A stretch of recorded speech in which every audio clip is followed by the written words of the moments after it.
How's it going, everybody? Lanticure here, and today I am going to do a walkthrough, a VR walkthrough of Tomb of the Golem. Now, I know I did a little review just to see if people would kind of be interested and curious about what the game is, but I kind of decided that when it comes to VR, even though you see what the people are playing, it is what you have to experience in order for you to actually see what everybody else is seeing. So I'm just going to do a little walkthrough here, and we're going to do the first level. Now, I noticed that when I said there was 5 stages, there's actually 6. And in order to unlock the 6th one, you have to get 3 stars. And getting 3 stars is kind of easy at first, but then eventually it gets a little challenging at the last 2. So this walkthrough is going to show you how to get 3 stars.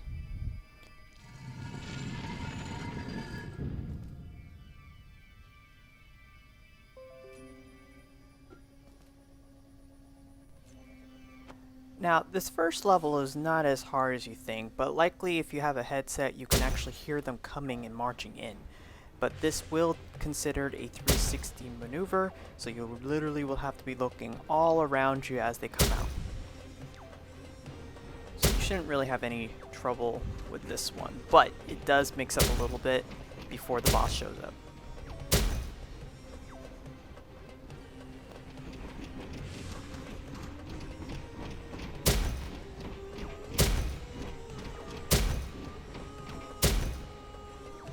Now, may I remind you, when you get 3 stars, you have to have no miss, full health,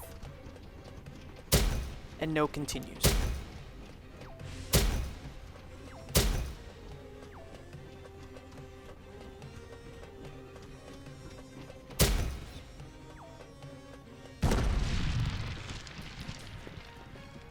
Now, this is a very easy boss. You don't have to really do too much, but there's at least 5 places you have to hit.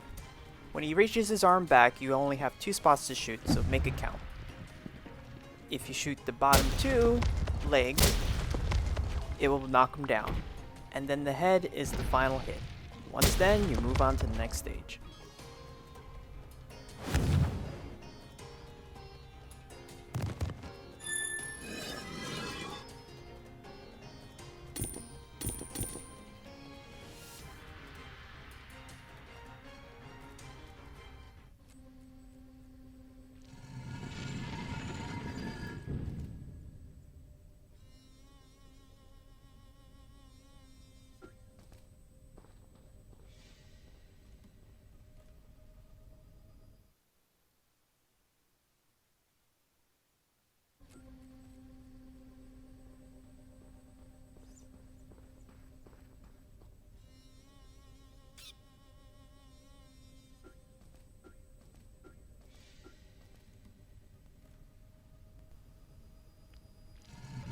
In this next area, this area is a little bit complicated. It's just a straightaway, so you don't have to look back or anything. But you have to time it right with these little guys. These little guys are very fast. So I kinda highly recommended that you have a good fast accuracy, despite that you have to wait for the rifle, for the staff to charge. Now, the only trick I could probably give, and I hope it works for people that actually plays this game, but, you know, down the road they eventually teach you that you have to use these buttons. All I can say is, do not hit the top ceiling button. I do not recommend pressing that. That will instantly kill you. But you can press it if you guys want. I can't stop you. Now, once they do the first teaching of the buttons, because they actually stand there as they get hit, they'll start to move. Now, if you do miss the first row, and you only have 1, it's better to just take them out without hitting any of it. If it's 2, you should be able to hit the 2, and then if it's a bunch, then just go down the list of buttons and try to hit them all. Because instead of like trying to time it, might as well just hit it. If it missed that one, just go to the next button. If you missed the second one, keep going to the next button. Don't stop the flow.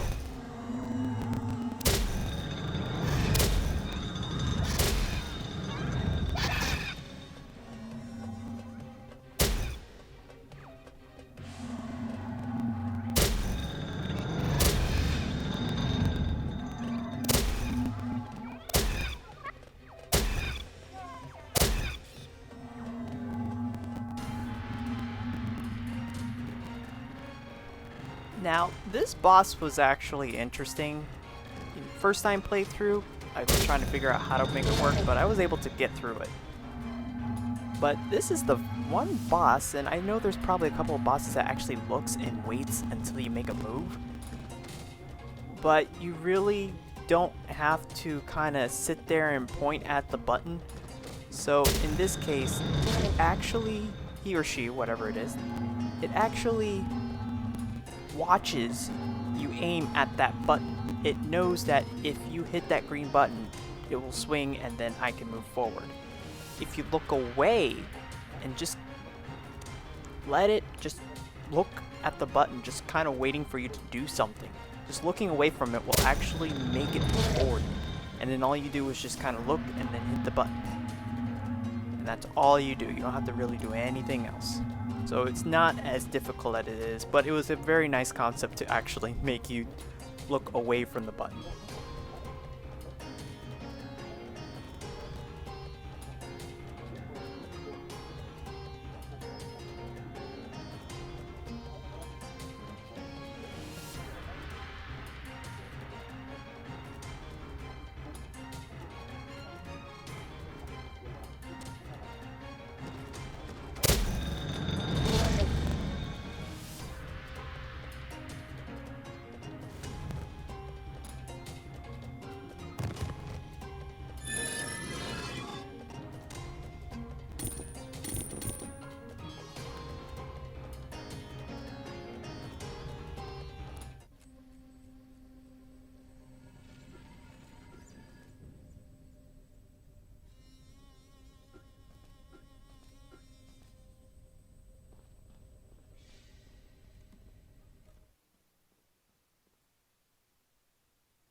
This next boss was actually one of the best ones I like in experience, mostly when it comes to what you'll eventually see. But it was pretty simple, but you literally had to use your sense of hearing. So you didn't really have to like kind of observe, but you still have to look and aim. So when it pops up the first time, you just hit the fire. The fire is what gets rid of the ghost. I guess it's vulnerable to light since it lives in the dark, but the Grim Reaper is really a fun boss, just for the little sake. But once you hit the 2 fire, it'll reveal its weak point, and then you shoot it and then it disappears. This is where you have to actually wear your headphones, or make sure you have your phones on already, and listen out for it. Once you listen out for it, then you kind of look at that direction and then rinse and repeat of what you did in the first half. And that's literally all you do in this whole map.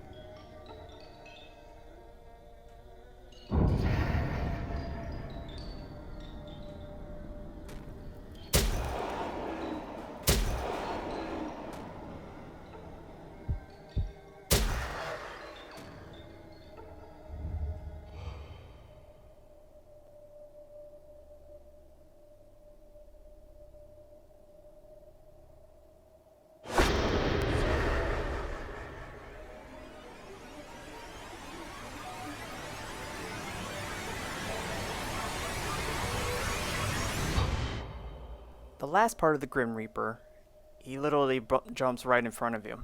Never expect it. But you really have to listen in when he comes in, but he will come from above, so all you have to do is literally look around until he shows up, and then when you see him about to strike, hit the weak point, and you're done. I hope you're able to get 3 stars in those 3 stages. So I'm going to make a part 2, which will require the other 2 golems that you have to defeat and the final golem that you have to fight. The 2 golems, you have to get 3 stars in order to unlock the last one, and once you get the last one, you fight the final boss, which you'll eventually see a video on that. You don't have to worry about getting a perfect on the last boss, but at least you know how to fight it, because I had a lot of trouble and struggle fighting the last boss. If you enjoyed this video, give it a like, share it with others. If you want to see more of my contents coming up, click the subscribe button.